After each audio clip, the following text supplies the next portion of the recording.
നമസ്കാരം. മലയാളി വാർത്ത ഇൻസൈഡിലേക്ക് സ്വാഗതം. 10 വർഷത്തെ ഭരണ തുടർച്ചയ്ക്ക് ശേഷം കേരളത്തിന്റെ രാഷ്ട്രീയ ചിത്രം മാറുന്നു എന്ന സൂചന നൽകി മുഖ്യമന്ത്രി പിണറായി വിജയന്റെ അപ്രതീക്ഷിത നീക്കങ്ങൾ. നിയമസഭാ തെരഞ്ഞെടുപ്പ് ഫലം വരാൻ ഇനി 3 ദിവസം മാത്രം ബാക്കി നിൽക്കെ ഉന്നത ഉദ്യോഗസ്ഥരെ, അതായത് ഓരോ വകുപ്പ് മേധാവിമാരെയും വിളിച്ച് നന്ദി അറിയിച്ചിരിക്കുകയാണ് മുഖ്യമന്ത്രി പിണറായി വിജയൻ.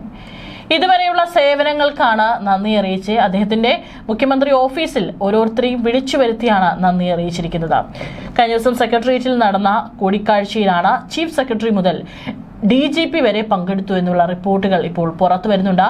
കഴിഞ്ഞ തവണ ഉദ്യോഗസ്ഥർക്ക് അദ്ദേഹം നന്ദി പറഞ്ഞിരുന്നില്ല എന്നുള്ള വാർത്തകൾ ഉണ്ടായിരുന്നു. കാരണം അതും കൂടി എടുത്ത് വായിക്കേണ്ടിയിരിക്കുന്നു. കാരണം കഴിഞ്ഞ തവണത്തെ, അതായത് 1ാം പിണറായി സർക്കാർ അധികാരം കഴിഞ്ഞ് ഉള്ള സമയത്ത് ഇത്തരത്തിലൊരു നന്ദി പറച്ചിൽ ഉണ്ടായിരുന്നില്ല എന്നാണ് റിപ്പോർട്ടുകൾ. അതായത് രണ്ടാമതും പിണറായി സർക്കാർ രണ്ടാമത് വരും എന്നുള്ള ഒരു പൂർണ്ണ ആത്മവിശ്വാസം ഉള്ളതുകൊണ്ടാണ് അത്തരത്തിലൊരു നന്ദി പറച്ചിൽ അപ്പോൾ ഉണ്ടായിരുന്നില്ല എന്നുള്ളത്. പക്ഷേ ഇപ്പോൾ അങ്ങനെയല്ല.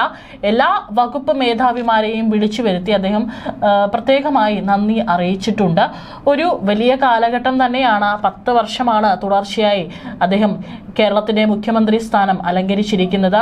ഇതൊരു ചെറിയ കാലഘട്ടമല്ല. നമ്മുടെ ചരിത്രത്തിൽ തന്നെ ഇത്തരത്തിൽ 10 വർഷം തുടർച്ചയായിട്ട് മുഖ്യമന്ത്രിയാകുന്നത് ഉള്ളതാണ്. പക്ഷേ സ്വാഭാവികമായിട്ടും മുഖ്യമന്ത്രി പിണറായി വിജയനെ സംബന്ധിച്ച് തിരിച്ചു വരുമോ, തിരിച്ചു വരില്ലയോ എന്നുള്ളത് ഒരു ചോദ്യമാണ്. അതറിയാൻ നമുക്കിനി 3 ദിവസം കൂടി കാത്തിരിക്കണം. പക്ഷേ ഇപ്പോൾ അദ്ദേഹത്തിന്റെ ഒരു കടമ അദ്ദേഹം നിറവേറ്റിയിരിക്കുകയാണ്. കഴിഞ്ഞ ദിവസമാണ് മുഖ്യമന്ത്രിയുടെ ഓഫീസിലേക്ക് എല്ലാ വകുപ്പ് മേധാവിമാരെയും വിളിച്ചു വരുത്തിയത്. സാധാരണ ഘട്ടത്തിൽ ഇത്തരത്തിൽ അടിയന്തരമായിട്ടുള്ള പല സാഹചര്യങ്ങളിലാണ് അദ്ദേഹം എല്ലാ വകുപ്പ് മേധാവിമാരെയും ഒരുമിച്ച് വിളിച്ചു ചേർക്കാറുള്ളത്. ചില പ്രധാനപ്പെട്ട തീരുമാനങ്ങൾ എടുക്കാനും പല കാര്യങ്ങളിലും ചർച്ചകൾ നടത്താനാണ് ഇത്തരത്തിൽ അടിയന്തരമായിട്ട് പല മേധാവിമാരെയും ഇത്തരത്തിൽ വിളിച്ചു വരുത്താറുള്ളത്. പക്ഷേ ഇത്തവണ അങ്ങനെ ആയിരുന്നില്ല. വളരെ ലളിതമായിട്ടുള്ള ചടങ്ങായിരുന്നു. വലിയ തിക്കും തിരക്കും ഒന്നും തന്നെ ഉണ്ടായിരുന്നില്ല. എല്ലാ വകുപ്പ് മേധാവിമാരുടെയും അടുത്തെത്തിയാണ് മുഖ്യമന്ത്രി അവർക്ക് അഭിവാദ്യം അർപ്പിച്ചിരിക്കുന്നത്. അവരോട് അദ്ദേഹം നന്ദി പറയുകയും ചെയ്തിട്ടുണ്ട്. കാരണം ഈ ഒരു കഴിഞ്ഞ കാലയളവിലെല്ലാം തന്നെ, ഈ ഒരു 10 വർഷ കാലയളവിൽ അവർ നൽകിയിട്ടുള്ള സേവനങ്ങൾക്ക് അല്ലെങ്കിൽ ഒപ്പം നിന്നതിന് എല്ലാത്തിനുമുള്ള നന്ദിയാണ് മുഖ്യമന്ത്രി അവിടെ പ്രകടിപ്പിച്ചത്. അതും എല്ലാവർക്കും കൂടി അദ്ദേഹം ഒരൊറ്റ പ്രസംഗത്തിൽ നന്ദി പറയുകയായിരുന്നില്ല. പ്രത്യേകം ഈ പറയുന്ന മേധാവിമാരുടെയൊക്കെ തന്നെ അടുത്തെത്തി ഓരോ വകുപ്പിലെയും ഉദ്യോഗസ്ഥർക്ക് അദ്ദേഹം ഹസ്തദാനം നൽകി, ഈ ഷേക്ക് ഹാൻഡ് നൽകിയാണ് അവരോട് സംസാരിച്ച് അദ്ദേഹം നന്ദി പറഞ്ഞിരിക്കുന്നത്. ഒരു ദീർഘകാലമാണ് അദ്ദേഹം ആ മുഖ്യമന്ത്രി കസേരയിൽ ഇത്തരത്തിൽ പല വകുപ്പ് മേധാവിമാരോടും അദ്ദേഹം ഇടപഴകിയതും അവർക്ക് വേണ്ടിയിട്ടുള്ള കൃത്യമായിട്ടുള്ള നിർദ്ദേശങ്ങൾ നൽകിയതും എല്ലാം. ഒരു 10 വർഷകാലം എന്ന് പറയുന്നത് ചെറിയൊരു കാലഘട്ടമല്ല. ഏതായാലും അദ്ദേഹത്തിന്റെ ആ ഒരു 10 വർഷക്കാലത്ത് അദ്ദേഹത്തിന് നൽകിയിട്ടുള്ള സേവനങ്ങൾക്കും അല്ലെങ്കിൽ സംസ്ഥാനത്തിന് നൽകിയിട്ടുള്ള സേവനങ്ങൾക്കുള്ള നന്ദി പറച്ചിലായിരുന്നു അദ്ദേഹം നടത്തിയിട്ടുണ്ടായിരുന്നത്.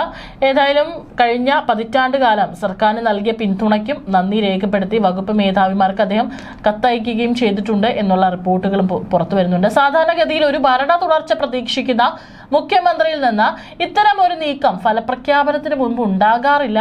പക്ഷേ പല റിപ്പോർട്ടുകൾ വരുന്നത് അദ്ദേഹം തോൽവി മുന്നിൽ കണ്ട് അദ്ദേഹം സ്വയം പിന്മാറാൻ തയ്യാറെടുക്കുകയാണോ എന്നാണ് രാഷ്ട്രീയ എതിരാളികളൊക്കെ തന്നെ ഉന്നയിക്കുന്ന ചോദ്യം. അതായത് കമന്റ്സ് ഒക്കെ വരുന്നുണ്ട്, മനസ്സിലായി കഴിഞ്ഞു, ഇനി വീണ്ടും ഒരു 5 വർഷക്കാലം ആ കസേരയിൽ അദ്ദേഹത്തിന് ഇരിക്കാൻ സാധിക്കില്ല എന്നുള്ളത് അദ്ദേഹത്തിന് മനസ്സിലായി കഴിഞ്ഞു. അതുകൊണ്ടാണ് അദ്ദേഹം മെയ് 4-ന് റിസൾട്ട് വരുന്നതിന് മുമ്പ് തന്നെ ഇത്തരത്തിലൊരു നന്ദി പ്രകടനം നടത്തിയിരിക്കുന്നത്. ഇനി അതിനുള്ളൊരു സമയമില്ല എന്നുള്ളത് കൊണ്ടും സ്പീക്കർ AN ഷംസീറും ക്ലിഫ് ഹൗസിലെത്തി മുഖ്യമന്ത്രിയെ കണ്ട് യാത്ര പറഞ്ഞതും ഇതിനോട് ചേർത്ത് വായിക്കപ്പെടുന്നു.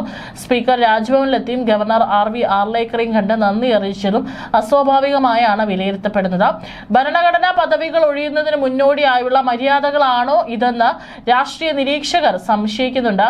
പിണറായി വിജയൻ എന്ന കരുത്തനായ നേതാവ് സജീവ രാഷ്ട്രീയത്തിൽ നിന്ന് മാറി നിൽക്കാൻ തീരുമാനിച്ചോ എന്ന ചോദ്യം ഇതോടെ സജീവമായിട്ടുണ്ട്.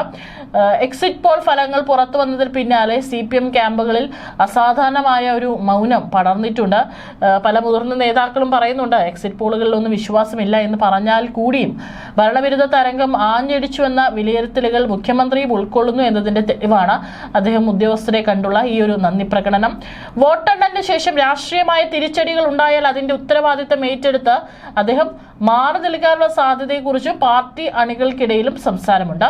മുഖ്യമന്ത്രിയുടെ ഓഫീസിന്റെ പ്രവർത്തന രീതിയും സാമുദായിക സമവാക്യങ്ങളിൽ വന്ന മാറ്റങ്ങളുമാണ് ഇത്തവണ ഇടതുമുന്നണിക്ക് തിരിച്ചടിയായെന്നാണ് വിലയിരുത്തൽ. വെള്ളാപ്പള്ളി നടേശനെ പോലുള്ളവർ പരസ്യമായി ഭരണ തുടർച്ച പ്രവചിക്കുമ്പോഴും മുഖ്യമന്ത്രിയുടെ ഈ ഒരു വിടവാങ്ങൽ മൂഡ് അണികളെ ആശയക്കുഴപ്പത്തിലാക്കുന്നുണ്ട്. ഭരണ തുടർച്ച ഉണ്ടാകില്ലെന്ന ബോധ്യം മുഖ്യമന്ത്രിക്ക് വന്നു കഴിഞ്ഞോ എന്ന ചർച്ചകളും UDF ക്യാമ്പുകൾക്ക് വലിയ ആവേശം നൽകുന്നുണ്ട്. ഗവർണറുമായി മുഖ്യമന്ത്രിയുടെ ബന്ധം പലപ്പോഴും സംഘർഷഭരിതമായിരുന്നു. എന്നാൽ ഫലം വരും മുമ്പേ ഇത്തരം ഔദ്യോഗിക കൂടിക്കാഴ്ചകൾ നടത്തുന്നത് ഭരണമാറ്റത്തിന്റെ കൃത്യമായ സൂചനയാണ് രാഷ്ട്രീയ കേന്ദ്രങ്ങൾ കാണുന്നത്. 10 വർഷത്തെ തന്റെ ഭരണകാലയളവിൽ നടപ്പിലാക്കിയ വികസന പദ്ധതികൾക്ക് ഉദ്യോഗസ്ഥർ നൽകിയ സഹായത്തെ അഭിനന്ദിക്കുക വഴി മാന്യമായ ഒരു പടിയിറക്കത്തിനാണ് അദ്ദേഹം ശ്രമിക്കുന്നതെന്നും വിലയിരുത്തലുണ്ട്. മുഖ്യമന്ത്രിയുടെ ഓഫീസിനെതിരെ വെള്ളാപ്പള്ളി നടേശൻ നടത്തിയ പ്രസ്താവനയും മുഖ്യമന്ത്രിയെ ഞെട്ടിച്ചിട്ടുണ്ട്. വിരമിക്കൽ മൂഡിലാണെങ്കിലും പാർട്ടിയിലെ തലമുറ മാറ്റത്തിന് വഴിയൊരുക്കാനാണോ പിണറായി ലക്ഷ്യമിടുന്നതും എന്നും കണ്ടറിയണം. മുഖ്യമന്ത്രിയുടെ ഈ നീക്കം ഫലം വരുന്നതിന് മുമ്പുള്ള ഒരു തന്ത്രമാണോ അതോ യാഥാർത്ഥ്യ ബോധത്തോടെയുള്ള പിന്മാറ്റമാണോ എന്ന് മെയ് 4 വോട്ടെണ്ണ ഫലം വ്യക്തമാക്കും. അതേസമയം തന്നെ നമുക്കറിയാം CPM സംസ്ഥാന സെക്രട്ടറി ആയിട്ടുള്ള MV ഗോവിന്ദനടക്കം പൂർണ്ണ ആത്മവിശ്വാസത്തിലാണ്.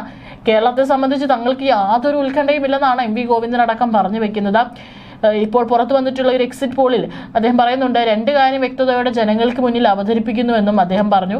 സർക്കാർ വിരുദ്ധ വികാരം ഇല്ലെന്നും മുഖ്യമന്ത്രിയാകാൻ യോഗ്യൻ പിണറായി വിജയൻ തന്നെയാണെന്നാണ് എക്സിറ്റ് പോൾ ഫലത്തിൽ പറയുന്നതെന്നാണ് MV ഗോവിന്ദനടക്കം ഇപ്പോഴും പൂർണ്ണ ആത്മവിശ്വാസത്തിൽ പറയുന്നത്. 60 മുതൽ 69 വരെ സീറ്റുകളാണ് കാണിക്കുന്നത്. കേവല ഭൂരിപക്ഷത്തിന് തൊട്ടടുത്താണിത്. ഇടതുമുന്നണിക്ക് നല്ല സാധ്യതയുള്ള സർവേയാണിത്. ഇടതുമുന്നണി വീണ്ടും അധികാരത്തിൽ വരും എന്നതാണ് എക്സിറ്റ് പോളിന്റെ ഉള്ളിൽ കാണിക്കുന്നത് എന്നാണ് അദ്ദേഹം പറഞ്ഞിരിക്കുന്നത്. 16 സീറ്റ് വരെ BJP പിടിക്കുമെന്ന് പറയുന്നു. നിയമമടക്കം ചേർത്താണ് പറയുന്നത്. ഒരു സീറ്റ് പോലും BJPക്ക് ലഭിക്കാൻ പോകുന്നില്ലെന്നും MV ഗോവിന്ദൻ പറഞ്ഞു വെക്കുന്നുണ്ട്. അതായത് മുഖ്യമന്ത്രി ഒരു സൈഡിൽ കൂടി തന്റെ വകുപ്പ് മേധാവിമാരെ 10 വർഷ കാലയളവിൽ തന്റെ കൂടെ ഉണ്ടായിരുന്ന വകുപ്പ് മേധാവിമാരെയൊക്കെ തന്നെ പ്രത്യേകം വിളിച്ചു വരുത്തി നന്ദി അറിയിക്കുമ്പോൾ ഇവിടെ MV ഗോവിന്ദനടക്കം അതേ കസേരയിൽ മുഖ്യമന്ത്രി പിണറായി വിജയൻ തന്നെ ഇനി ഒരു 5 വർഷക്കാലം തുടരും എന്നുള്ള കൃത്യമായിട്ടുള്ള സൂചനയാണ് നൽകുന്നത്. ഏതായാലും മുഖ്യമന്ത്രി പിണറായി വിജയന്റെ ഇത്തരത്തിലുള്ള ഈ ഒരു നീക്കം അത് ഏറെ ഞെട്ടലുണ്ടാക്കുന്നതാണ്. തീർച്ചയായിട്ടും കാത്തിരിക്കാം എന്താണ് സംഭവിക്കുന്നത് എന്നറിയാൻ വേണ്ടി നമുക്കും ഇനിയിപ്പോൾ 3 ദിവസം കാത്തിരിക്കാം. തീർച്ചയായിട്ടും തിരിച്ചു വരുമോ അതോ ഒരു ഭരണമാറ്റം തന്നെയാണോ കേരളത്തിലെ ജനങ്ങൾ ആഗ്രഹിക്കുന്നത് എന്നുള്ളത്.